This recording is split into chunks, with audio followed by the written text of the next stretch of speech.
the October lull, correct me if I'm wrong, where y'all are at, October also signifies hunting season. Yes. And so now we have hunter effort. And so now we have disturbance. So now people are in the woods. And so we have these triggers for deer that, hey, it's that time of year again. I'm now smelling humans. I'm now bumping into them in the woods. And so their patterns change. So I believe this would be a really good way to kind of orient this podcast. Is there's a lot of stuff that we know from the data of your studies, and I hate going by anecdotes to explain what happened, where someone will say this is the data and they'll be like, oh yeah, well the one time that I did this it was the opposite, or the one time I did this it was the same. That is not proof of a fact, but it is an experience, and it helps in our minds validate it. So I do like, however, this theorizing about what is impacting the movement, or what is potentially making the data go away from the example that a lot of people see. And so while a lot of people, as you pointed out, hunting season starting, I would say that there's a mid-September looking kind of lull in Wisconsin, or late September lull in Wisconsin. Typically they're referring to a week-long period rather than the whole month. But I feel as though that this would be a nice way to orient it, where you give the data on what you're truthfully seeing. And that was the exact point that you just touched on, is that a lot of people do check their cameras because they get really excited at the beginning of the season. They do hunt around their cameras, and they do hunt. And so their hunter observation will be lower if they're hunting in the same areas repeatedly. Their cameras will have less activity if they're approaching their cameras and leaving their scent around those cameras, and especially if they're hunting on their cameras. So I feel like the way you combat the lull is not to be habitual, and to go in analyzing sign of what the deer are actually doing and adjust to those situations. I think you hit the nail on the head. Thank you. You have an excellent graphic actually in your study. Let me see if I can find it really quick. Yeah. But You I able to believe pull it that is. up? Yeah, I believe it is I think it says theoretical in the caption, but I'm going to share it anyways. You show how stands not hunted being in these boxes right here, these orange or yellow boxes, and this is a normal deer's range. And then this may be how the deer adjusts its range due to that pressure. And I think this is, while you do say a theoretical example, I think this is fairly accurate, because you see the deer doing things like potentially moving downwind of these beforehand, or as it encounters them, making a change in its direction.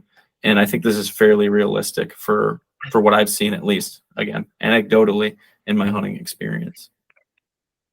I would agree there, and I know Chris has experienced this before, but Dr. Strickland, I know this says stands hunted.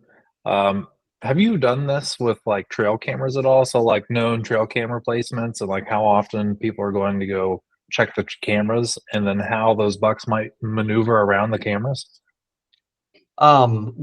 We have not, but I will talk about an Auburn University study led by Steve Ditchkoff that I thought could speak to this as well as a study from Oklahoma that Steve Damaris and others led. First, the Auburn study was looking at, and forgive me, I don't remember all the details of the methods, but the take-home point was they had bucks collared where they were knowing what their movement patterns were, and they were able to document these stands where people hunted, and then basically demonstrated that for, I believe, up to 4 to 5 days post hunting, that buck would kind of show an aversion to that point in space where the hunter was.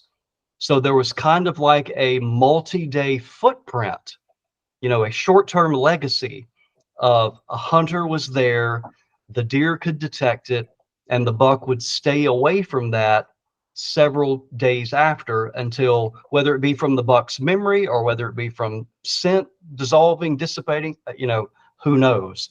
But then it would kind of resume back to being within range of that particular stand. With this Another way- aversion, I'm sorry. sorry, I interrupted you. You continue. I'm sorry, I interrupted the last part there. Okay, well, I was going to let you go ahead and interrupt me. Sorry. Yeah. So this aversion, would this aversion occur after going on his access trail, let's say, or actually encountering somewhere that he left scent, or would this aversion occur without necessarily going to that stand?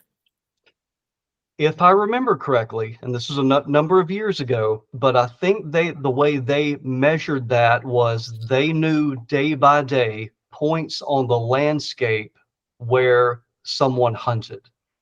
And they had day by day movement patterns of all these bucks throughout the hunting season. And they could line up pretty well to where there was a hunter at this spot. And even though the day before, 2 days before, or 10 days before, that buck had a pattern of being in and around that stand, once that hunting event occurred, the buck stayed away from that stand for, I believe it was 4 to 5 days. And I'm sure you can look that up. I'm sure I do not have all the details right, but I thought that was very interesting.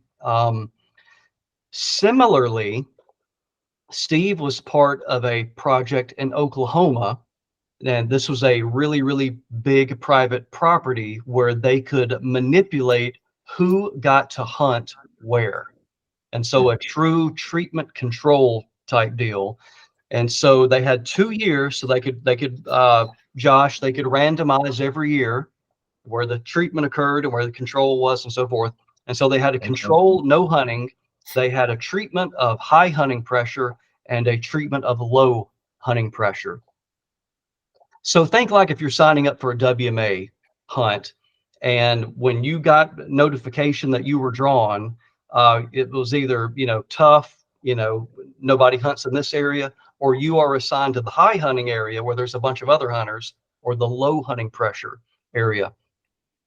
And what they determined in that high hunting pressure area is that it would take about 3 to 4 days for bucks to respond. And they were still moving. If you looked at like the total distance that they moved, that really didn't change. But how they navigated the landscape differed a lot, meaning they were not taking what we would say these long and linear step lengths. So they were not, point A to point B to point B. They were not exposing themselves after a couple days. Once they seeing, smelling, hearing humans in the area, their paths became more tortuous, is the term, but more complicated. So a lot more zigzagging. So still moving, still foraging, still navigating the landscape, but not covering as much ground and not exposing themselves as much. So deer can pattern us pretty well too. Yes, I agree with that quite a bit.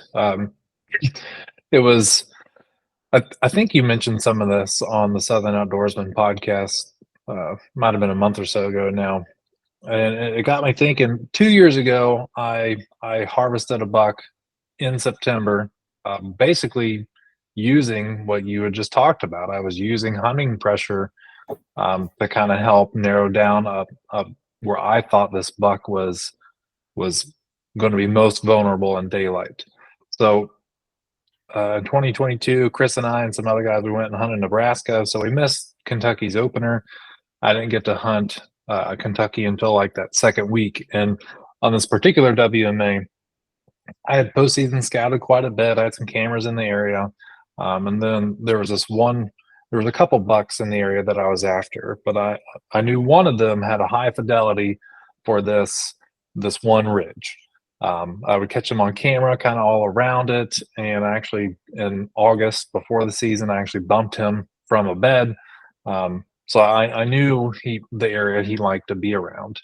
And those first 2 weeks when I got back from Nebraska, I could tell there had been lots of hunting pressure. There was where I had scouted and there was kind of tall grass in order to walk these fields. Like it was like a beat down walking path. So I knew it's like, man, this place got pressure pretty hard. You could look at the harvest results. There were 5 bucks taken off this piece and it wasn't very big. So I'm like, man, lots of people came here. So my thought process the day I took the buck, it was only my second set of the season on this piece, but my thought was, okay, more than likely, all the pressure is probably happening on the weekend, and not too many people like to hunt the mornings. They usually hunt evenings. So highest pressure being, on the weekends and the evenings. Like when my thought process was, when do I think I'm going to catch this buck, kind of off guard? When do I think he'll kind of be comfortable moving in near that ridge in daylight? So I went on Thursday in the morning, and sure enough, I killed one of my target bucks at 7:30 in the morning. He wasn't like out in the open. He was in this on top of the ridge that had been cut, and it was several years like grown up. So like some of the native grasses were over my head, and I'm 6 foot tall. But I caught him slipping through this bedding area, what I was quoting a bedding area, and it just so happened to work out. But that kind of aligns with what you were just talking about. Yeah. And, earlier, Jacob, I think you were talking about hunting pressure. And so, we would count up days, it's either a high, a medium, or a low hunting pressure day. This is not a trick question. What do y'all think were the high hunting pressure days? Weekends. Saturday. Absolutely. So if you combine that with what we were talking about with the Auburn study, and Josh, just what you were saying, before you said it, I was like, I'd go on Thursday. I think you literally mentioned that in your interview. I did. So for anyone that wants to watch that hunt, it is on our YouTube channel.